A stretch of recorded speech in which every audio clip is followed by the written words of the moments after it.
लिए।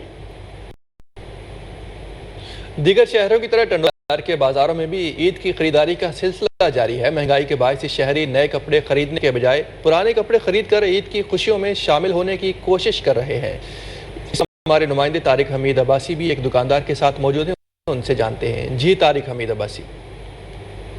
जिन मुल्क दीगर शहरों की तरह ज़िला टंडो अलैयार में ईद की तैयारियां जोरों शोर से जारी हैं। अभी चंद रोज ही बाकी रह चुके हैं और टंडो अलैयार के शहरी जो है कि पुराने ईद के लिए कपड़े यहाँ पर खरीद करते हुए दिखाई देते हैं। मेरे साथ एक दुकानदारी मौजूद है, उनसे बात करते हैं। जनाब आप बताओ कि कोई खरीदार नहीं है, कोई उधर नहीं है। इधर जो तेल बढ़ने की वजह से कोई बारी आ ही नहीं रही है। महंगाई हो गई, किराया महंगे हो गए।